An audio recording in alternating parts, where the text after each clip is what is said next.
Can everybody come in? Come closer, closer, closer, closer. I would ask you to sit, but it's probably not going to be very comfortable. Okay, can everybody see me? Closer, closer. They're coming in from the back.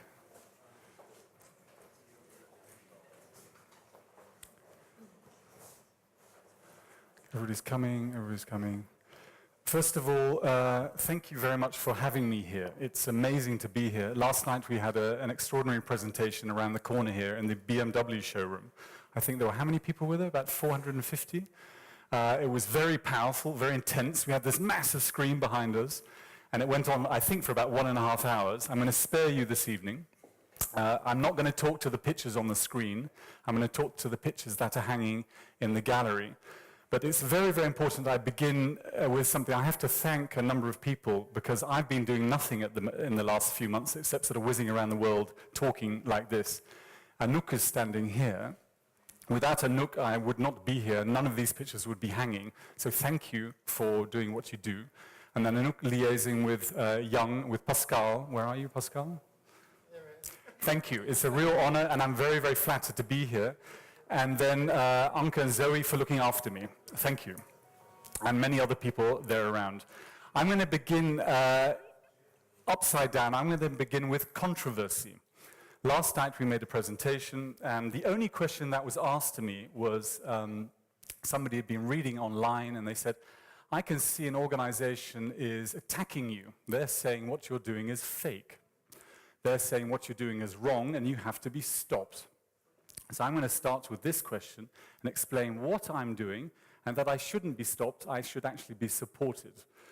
Their argument was that what I'm photographing is a complete misrepresentation and that it's fake. Well, I want to use an analogy, and this is an analogy I used last night. It's how we look at one another and how we perceive ourselves. And the analogy I use is very simple, and please forgive me. It's about making these people into icons. Now, I'll use one icon as an example, and this is the best way to illustrate it. If you look at Kate Moss, we've all heard of Kate Moss, no? A very, very important lady. Why, I sometimes am not quite sure, but I'm not from the world of fashion. Other people are, and they know more than I do. But we've put her on a pedestal. We've done that by paying her a lot of money, by styling her, by lighting her, by inviting the best photographers to photograph her, ultimately perhaps maybe even photoshopping her, and we've made her into an icon. And that's the way we perceive her. So she's communicating something to us. But there is another way to photograph her. And I've seen her, for example, on Ibiza in the summer, and she could be sitting on the beach. I could be standing at 100 meters with my iPhone, and I put my iPhone on my zoom function. The sun is at 12 o'clock. She has a cigarette, a hangover. Her breasts are hanging, a new baby, and a very angry boyfriend standing behind her. And that's another picture of Kate Moss, but they're both pictures of Kate Moss. What I've done is essentially decided for these ethnic groups in these tribes and these cultures that I'm tired of seeing pictures made of them sitting on the beach with a cigarette and hanging breast and flies in their eyes like Kate Moss with the sun at 12 o'clock photographed with an iPhone on its zoom function. I want to make them into icons because I think, in actual fact, with all due respect to Kate, these people are much more important than she is. They have a wealth that knows no ends. They have a culture, a heritage. They have rituals which we need to know about. And the only way I can communicate that to you is by giving them the attention we give Kate Moss and many other people who we've put into an iconographic sphere. To say that I am misrepresenting to them is the biggest crime imaginable, and I am very offended by it. And invariably it's by people who do not understand what I'm trying to do and owe these people far more respect than that. This is the way they look. This is the way they are. All I've done is taken a long time, I've fallen in love with them, and I've given them the respect and the honor of saying, come to me, present yourselves to me at your proudest, at your most honorable. Only when you're ready will I document you. The majority of them did not know necessarily what photography was, but they did know that I fell in love with them. So I need an example to illustrate that. Can you come and stand here? Okay. If you come and stand on the podium. It's another question. It's how do you, and you asked me earlier, I think you said, how do you make contact? You don't make contact by language, because I don't speak their language. I often take a translator with me, and the translator will arrive, and we've been walking for 3 weeks or driving for 3 weeks, and they get there and say, it's now your turn to communicate, and the translator looks at me and says, I can't. You didn't tell me we'd end up in this valley. We're miles away. I don't speak the dialect. So invariably it goes back to me to end up having to communicate. So I'm stuck. And there is one way of communicating, and the best way of describing it, I was talking with somebody about it this morning, is she said, you're a little bit like Mr. Bean. And does everybody know who Mr. Bean is? Every plane you've ever sat on in your life, one time or another, you'll watch Mr. Bean. Now, what's beautiful about Mr. Bean is you never hear a word.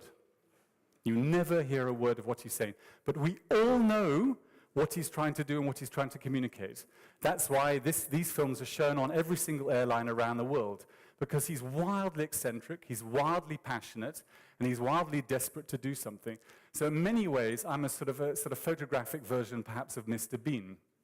And I'll explain why. So if I arrive in a village, the majority of the time, people don't know why I've arrived. They don't know what's in my boxes. So you have to invert the role. You have to essentially become a combination of Mr. Bean and a dog. If your dog, and if any of you ever have a dog, comes up to you and lies on its back and puts its legs in the air and lets its tongue out, the last thing you're going to do is kick it, because he's given in. So I invariably lie on the floor, put my legs and arms in the air and let my tongue out, saying to the people, I've given in. And after having given in, you're very small. You spend the whole of the time being smaller than they are to give them the position of authority. But this can go on for weeks. But then after that has been established, there's invariably one person in that village and in that group who's curious. And they start looking at you and they start thinking, what is this strange person doing sitting on the floor? Then you open your box. And in the box, I've often got 2 cameras. One of the cameras is I'll give to you, so you can start fiddling with it. Often they break it or they throw away. And then the other camera, I slowly put onto a tripod. But the whole time, I'm looking at you and I'm going, wow, wow. And I'm looking at you. And then you're looking backwards and forwards, and I'm coming up, oh, wow. And I'm running around.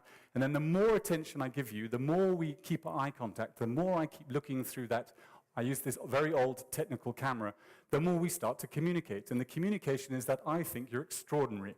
The whole time I'm going, your back's got to go straight, chin up, chin up. Don't move, don't move. Shh, no, don't smile, chin up, like that. And then I think, okay, well, everything's ready. You understand you're going to have to sit still. I'm about to make your portrait, but I need light.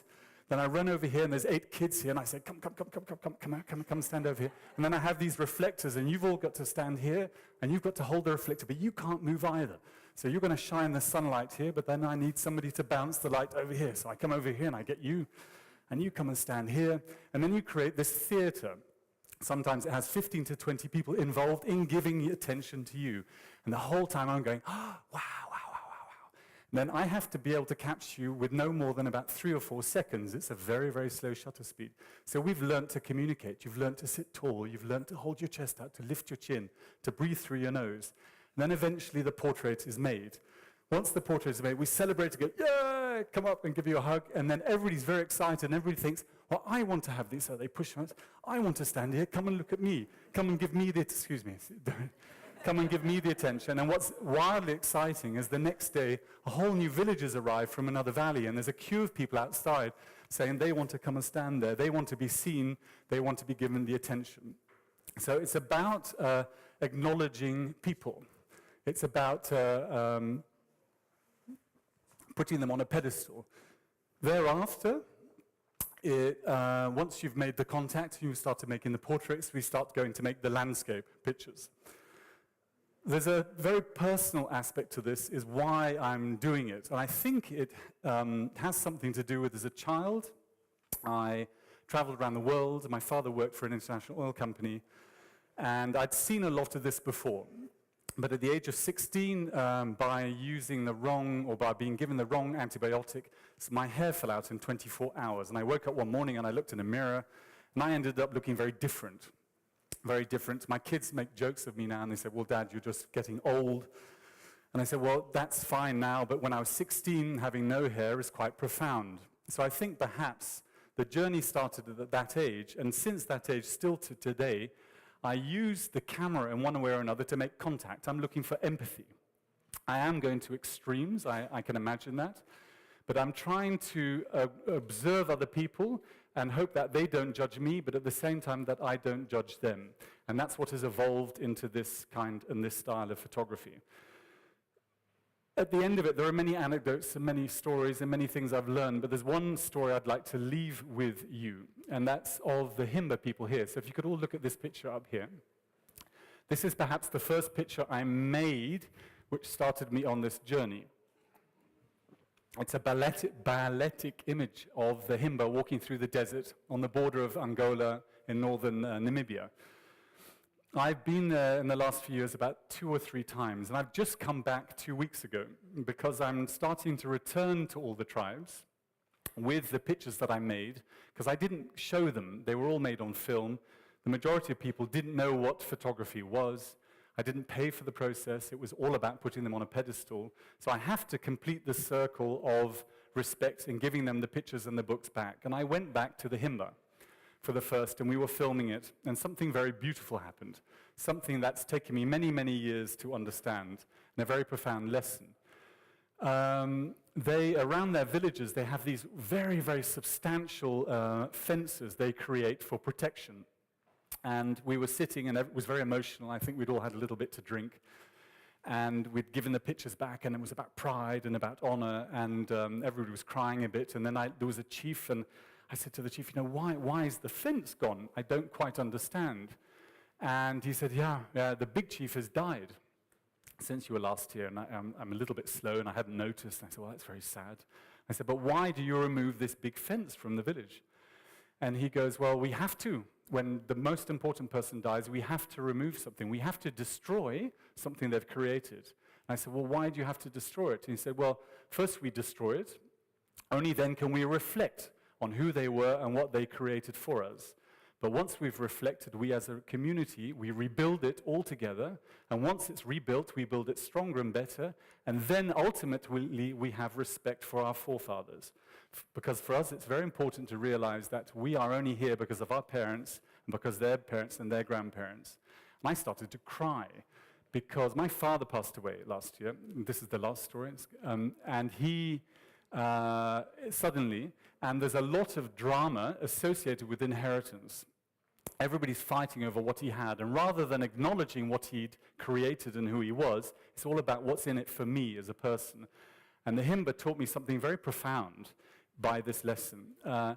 So this lesson and thousands of other lessons are what these people can teach us. So the images I show to you are sold here as artistic photography. But I would like you very much to use them as a catalyst for something far bigger, far deeper, far greater, and far beyond what I understand, to what these people can show us and learn us before they disappear forever. Thank you. If anybody has any questions, they can please ask them. And even if they're controversial, as you can hear, I don't mind replying to the question. Thank you. Yep. I would love to know how long on average do you spend with the tribes? You spend time How long on average do I spend? I need to spend much longer than I do. But on average, it's up to 3 to 4 weeks. And you need a minimum of 1 to 2 weeks before you take any pictures. So for example, the Chukchi here, it's a very beautiful story. They live in Siberia, in a very remote part. We traveled, it took a month to get there. We never knew whether we'd find them. We were sitting in this tank. Once we got there, he said to us, you can't make any pictures in film. Because if you make pictures in film, you interfere with our existence, and it's minus 40 degrees centigrade, so we need you to help us survive, and vice versa. So we traveled for a month. We spent 3 weeks living with them before we actually ever made a picture. So that's an extreme case. But you can't just arrive and start sort of photographing. You have to sort of evolve as a sort of ethnic Mr. Bean for a few weeks to find some form of communication before you actually start doing that. Do they understand what you're doing? Do they understand what I'm doing? I will only be able to answer that question once I've returned and we film it, and that's the whole idea of the discussion. Is this right? Is this wrong? How do you see yourself? I would like to believe they felt very proud, they felt very strong, they felt very unique. That's in the communication, but I would be arrogant to say that is the truth. I will only know once you've returned. And in the case of the Himba, it was. I was right, but I'm going next week somewhere else, and then I'll find the real truth. Yeah. Thank you for the question. This photo, there is a The Kazakh. yes, there is a story that you can. There is a story I can tell. I've told it a few times, so I'll tell it again. Okay, thank you. This is, can everybody see this picture here? It's, for me, I'm tempted to take it off the wall and show it to you, so to get a bit closer. It's of an extraordinarily beautiful part of the world, northwestern Mongolia, the Altai Mountains. They're of the Kazakh eagle hunters. There are many millions of Kazakhs living in Kazakhstan, but in Mongolia itself, there are 90 of these eagle hunters. For me, they're the sort of antithesis of what this project means. It's this outrageously beautiful landscape, an extraordinarily proud, beautiful people with a tradition and a culture which is utterly unique. And that's based on this hunting with eagles. When they enter manhood, when they're 14 or 15, the children are encouraged to scale the cliffs and get a baby eagle. And they spend the rest of their life living and training with that eagle to hunt. And it becomes a sort of symbiosis. It's beautiful. And the eagles end up invariably weighing about 30 kilos. They have 5-meter wingspans, and it's the most extraordinary thing you'll see. So much so, for me, this was the picture I wanted to make. It took 2 to 3 weeks making the portraits. Then eventually I saw this landscape. It took me 3 mornings of walking upwards and down because the first 2 mornings there wasn't any sunrise. On the 3rd morning we got there, very exciting, put up the tripod, the wind is blowing, it's about minus 20 degrees centigrade. And in my enthusiasm and utter exhaustion, I did a cardinal sin. I took off my gloves. The camera is a plate film camera, and their lenses are attached to a metal plate. And I went to change the lens, and I stuck myself to the lens. So 3 weeks of build-up to get there to make this one picture, and I physically can't make it because I've become incapacitated.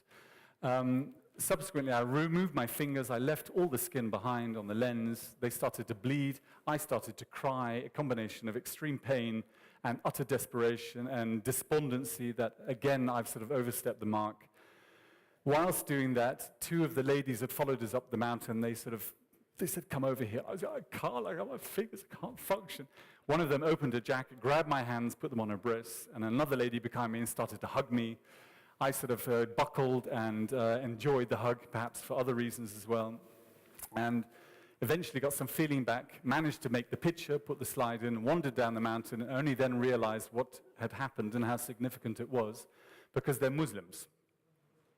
And having spent many years even living in Muslim part of the world, the last thing you do is let alone look at a woman, let alone put your hands on her breasts.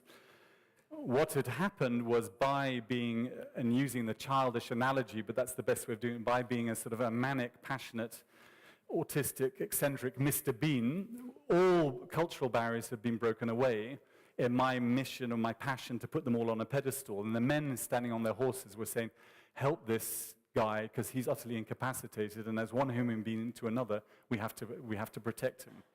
And it's an extreme story, but thank you for asking me.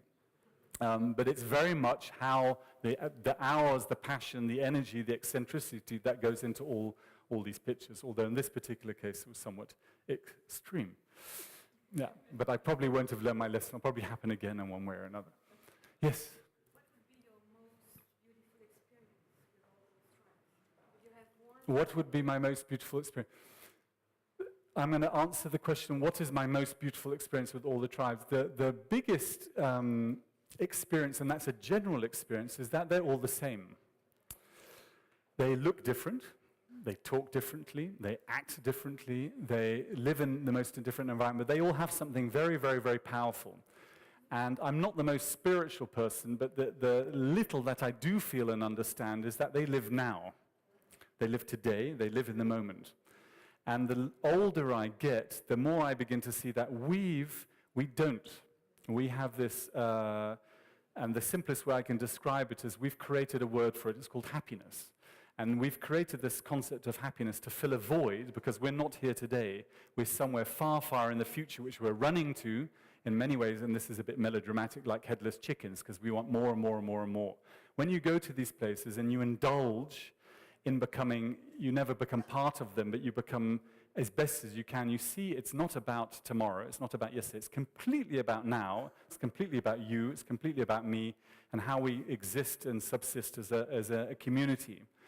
And that's the most beautiful thing to experience. So I'm, for example, going back on Friday for 2 weeks to film the returning, and I can't wait to get back into that space of today. Can't wait to get back into that space of that one-on-one contact. And it doesn't matter where you go or who you are, it's very, very, very special and very beautiful. It's a very broad answer to the question, but that's the thing that impacts me the most. Yeah. But thank you for asking it. Anybody else have any questions? Thank you all so much for being here.